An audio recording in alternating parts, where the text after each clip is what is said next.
அனைவருக்கும் வணக்கம். துலாம் ராசிக்காரர்களுக்கு குரு பகவான் உச்சம் பெற்றிருப்பதால் புதையல் யோகம் என்று சொல்லக்கூடிய வகையில் அடுத்த 4 மாத காலம் இவை நடந்தே தீரும் என்று சொல்லக்கூடிய வகையில் எந்தெந்த நிகழ்வுகள் அக்டோபர் 8ஆம் தேதி முதல் நடைபெற இருக்கின்றன என்று பார்த்தால், துலாம் ராசிக்காரர்களுக்கு 3 மற்றும் 6ஆம் இடத்தின் அதிபதியாக இருக்கிறார் குரு.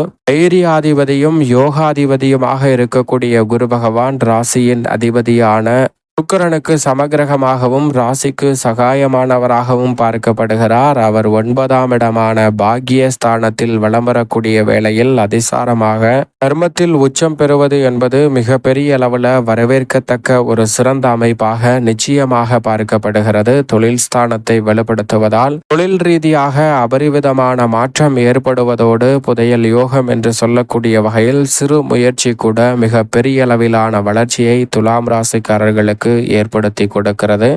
பொதுவாக குரு பகவானை பொறுத்த வரைக்கும் நவ கிரகங்களிலே முழு சுபகிரகம் என்று அழைக்கப்படக்கூடியவர். ஏனென்றால் 9 கிரக நிலைகள் இருக்கக்கூடிய வேளையில் மிக வலுவாக குரு பகவான் ஒருவர் மட்டும்தான் தோஷமற்றவராக இருக்கிறார். அதோடு மட்டுமல்லாது குரு பகவான் எந்த ஒரு கிரகத்துடன் சேர்ந்தாலும் தோஷங்களை நீக்கி நிறைந்த நன்மையை கொடுப்பார். ஏனென்றால் பூவுடன் சேர்ந்த நாரும் மணக்கும் என்று சொல்வது போல குரு பகவானினுடன் எந்த ஒரு கிரகம் இணைந்தாலும் பல்வேறு வகையான யோகங்களை ஏற்படுத்தி கொடுக்கும். அந்த வகையில் குரு பகவான் அதிசார பயிற்சியாக மிக வலுவாக உச்சம் பெறும் இந்த தருணம் என்பது மிக பெரிய அளவிலான வரவேற்கத்தக்க ஒரு சிறந்த மாறுதலையும் முன்னேற்றத்தையும் அள்ளி கொடுக்கக்கூடிய அற்புதமான அமைப்பாக பார்க்கப்படுகிறது. அது மட்டுமல்லாது குரு பகவான் ஒருவர்தான் மனித வாழ்வில் மிக முக்கியமாக நேர்வழியில் செல்வ செழிப்பையும் முன்னேற்றத்தையும் வளர்ச்சியையும் அள்ளி கொடுக்கக்கூடிய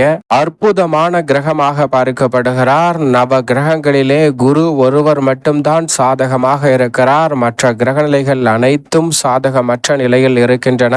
என்றாலும் கூட குரு பகவான் ஒருவர் சாதகமாக இருந்தால் மற்ற கிரகநிலைகளால் ஏற்படக்கூடிய அனைத்து வகையான சிரமங்களும் விலகும். ஏனென்றால் தனிக்கு சமகிரகமாக இருக்கிறாருங்க. அதே போன்று ராகு கேதுவிற்கும் சமகிரகமாக இருப்பதால் குரு பகவானினுடைய அமைப்பு என்பது மிக உன்னிப்பாகவும் கவனமாகவும் பார்க்கப்பட வேண்டிய ஒன்றாக இருக்கிறது. எனவேதான் மற்ற கிரகங்களின் பெயர்ச்சியை காட்டிலும் குரு பகவானினுடைய பெயர்ச்சி என்பது அதிக கவனத்துடனும் உன்னிப்பாகவும் பார்க்கப்படுகிறது. ஏனென்றால் குரு சாதகமற்ற அமைப்பு செல்லும் போது அவ்வளவு சிறப்பான நன்மை கிடைக்காது. குருவிற்கு சாதகமற்ற அமைப்பு என்பதே இல்லை. இருந்தாலும் கூட குரு பகவானால் நன்மை கிடைக்க இயலாத இடங்களாக சிலவை பார்க்கப்படுகின்றன. அதே சமயம் குரு பகவானின் அமைப்பில் அபரிவிதமான நன்மையை அள்ளி கொடுக்கக்கூடிய இடங்களாக பார்க்கப்படக்கூடியவை 2, 5, 9 மற்றும் 11. இந்த 4 இடங்கள் மிக பெரிய அளவிலான வளர்ச்சியையும் முன்னேற்றத்தையும் அபரிவிதமாக அள்ளி கொடுக்கக்கூடிய வகையில் பல வாய்ப்புகளையும் சந்தர்ப்பங்களையும் குரு பகவான் உச்சம் பெறக்கூடிய இந்த வேளையில் ஏற்படுத்துவார். அதே வேளை குரு பகவான் 4, 7 ஆகிய இடங்களில் வலம் வரும் போதும் மிக சிறப்பான நல்ல பலன்களை சந்திக்கக்கூடிய சந்தர்ப்பம் உண்டு. இந்த 6 இடங்கள் என்பது அமோகமான வளர்ச்சிக்கும் மிகப்பெரிய அளவிலான முன்னேற்றத்திற்குமான நல்ல வாய்ப்பையும் சந்தர்ப்பத்தையும் உறுதியாகவே ஏற்படுத்தி கொடுக்கிறது.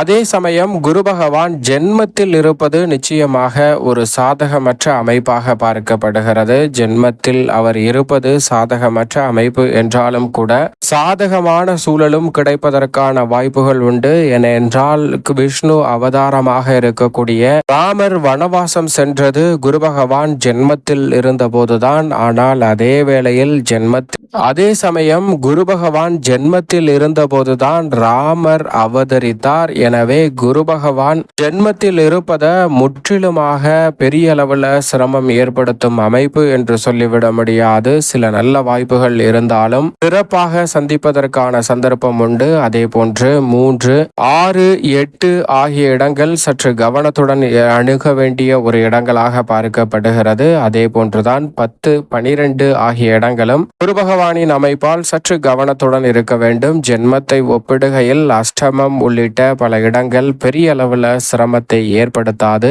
ஏனென்றால் இவர்தான் தோஷமற்றவராகவும் முழு சுபகிரகமாகவும் இருக்கிறார். எனவே நிறைந்த நன்மை நிச்சயமாக உங்களுடைய வாழ்வில் வகையில் குரு பகவான் இந்த இடங்களில் எந்த இடத்தில் இருந்தாலும் சிறப்பாக கிடைப்பதற்கான சந்தர்ப்பம் உண்டு. ஏனென்றால் குரு பகவான் அபரிவிதமான நன்மையை அள்ளி கொடுக்கக்கூடிய அமைப்பில் உச்சம் பெறுகிறாருங்க. குரு பகவான் நீச்சம் பெறுவது வலுவிழப்பது என்பது சற்று சாதகமற்ற அமைப்பாக பார்க்கப்படும். ஆனால் குரு பகவான் உச்சம் பெறும் தருணம் என்பது அனைவருக்குமே மிக சிறப்பான வாய்ப்புகளையும் சந்தர்ப்பங்களையும் அபரிவிதமாக ஏற்படுத்தி கொடுக்கிறது என்பதுதான் யதார்த்தமான உண்மையாக பார்க்கப்படுகிறது. பெரிய அளவிலான நெருக்கடிகளை கூட குரு பகவான் உச்சம் பெறக்கூடிய இந்த வேளையில் தவிர்த்து நிறைந்த நன்மையையும் முன்னேற்றத்தையும் ஏற்படுத்தி கொடுக்க போகிறார். எனவேதான் குரு பகவான் உச்சம் பெற்றிருப்பதால் புதையல் யோகம் என்று சொல்லக்கூடிய வகையில் அதிசாரமாக அடுத்த 4 மாத காலத்திற்கு வலம் வரக்கூடிய வேளையில் இவை நடந்தே தீரும் என்று சொல்லக்கூடிய வகையில் பல அதிரடியான மாற்றங்களை நிச்சயமாக ஏற்படுத்தி கொடுக்கிறாருங்க. நவ கிரகங்களிலே தோஷமற்றவராக இருக்கக்கூடிய குரு பகவான் தனித்து இருப்பதை காட்டிலும் மற்ற கிரகநிலைகளுடன் இணைந்திருந்தால் நிறைந்த நன்மை கிடைக்கும். ஆனால் இந்த வேளையில் அவ்வப்போது சந்திரன் ஒருவரோடு மட்டும்தான் இணைகிறார். தனித்திருப்பது சற்று சாதகமற்ற அமைப்பாகவும் பார்க்கப்படுகிறது. இருந்தாலும் குரு பகவான் உச்சம் பெற்றிருப்பது நிறைந்த நன்மைக்கு வழிவகை செய்யும் அற்புதமான தருணமாக அமைகிறது. எனவே இந்த தருணத்தை சரியாக பயன்படுத்திக் கொள்ளுங்கள். துலாம் ராசிக்காரர்களுக்கு அதிசாரமாக 9ஆம் இடத்திலிருந்து உச்சம் பெறுகிறார். அதிசார இயக்கமோ வக்ர இயக்கமோ பெரிய அளவில் பாதிப்பை ஏற்படுத்தாது என்பதால் 9ஆம் இடத்திற்குரிய பலனும் 10ஆம் இடத்திற்குரிய பலனும் அதிரடியாக கிடைக்கக்கூடிய சந்தர்ப்பம் உண்டு. எனவே பல வகையில நன்மை உங்களை தேடி வரும். 8 திசையிலும் இருந்து எதிர்பார்க்கக்கூடிய தித்திப்பான நல்ல செய்திகள் உறுதியாகவே துலாம் ராசிக்காரர்களாகிய உங்களை தேடி வருகிறது. தவறவிடாமல் பயன்படுத்திக் கொள்ளுங்கள்.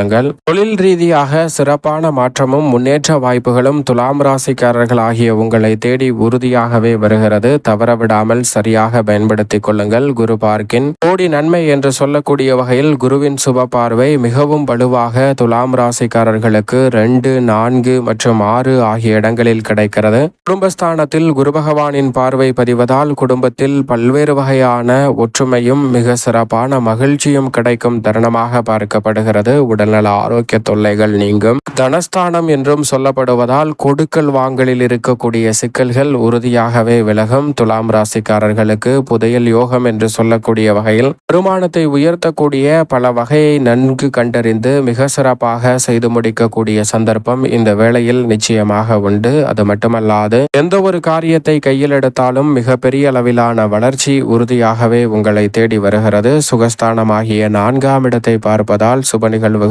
தடையில்லாமல் உறுதியாகவே கைகூடக்கூடிய சிறப்பான தருணமாக துலாம் ராசிக்காரர்களுக்கு நிச்சயம் அமைய போகிறது. ரூண ரோக சத்ருஸ்தானம் என்று சொல்லக்கூடிய 6ஆம் இடத்தை பார்ப்பதால் அதிரடியான மாற்றம் இந்த தருணத்தில் உண்டு. ஆரோக்கிய தொல்லைகள் கட்டுக்குள் வரும். கடன் சார்ந்த தொல்லைகள் இந்த தருணத்தில் மிகப்பெரிய அளவில் கட்டுக்குள் வரும். எதிரிகள் கூட நண்பர்களாக மாறுவதோடு மறைமுக எதிர்ப்புகள் பிரச்சனைகள் துலாம் ராசிக்காரர்களுக்கு விலகுவதால் தொழில் வியாபாரம் உத்தியோக ரீதியான பணிகளில் அசூர வளர்ச்சி நிறைவாக மற்ற ராசிக்காரர்களை காட்டிலும் சற்று கூடுதலாகவே துலாம் ராசிக்காரர்களாகிய உங்களை தேடி வருகிறது. சரியாக பயன்படுத்திக் கொள்ளுங்கள். மேலும் சாதகமாக மாற்றிக்கொள்ள உறுதியாகவே துலாம் ராசிக்காரர்கள் வாரத்தில் வியாழக்கிழமை விரதமிருந்து அருகாமையில் உள்ள துர்க்கை அம்மன் ஆலயம் சென்று தீபம் ஏற்றி வழிபாடு செய்யுங்கள். மிக சிறப்பான வளர்ச்சியும் முன்னேற்றமும் உறுதியாகவே துலாம் ராசிக்காரர்களாகிய உங்களை தேடி நிச்சயமாக வருவதோடு புதையல் யோகம் என்று சொல்லக்கூடிய வகையில் நல்ல வாய்ப்புகளும் அற்புதமாக கைகூடும்.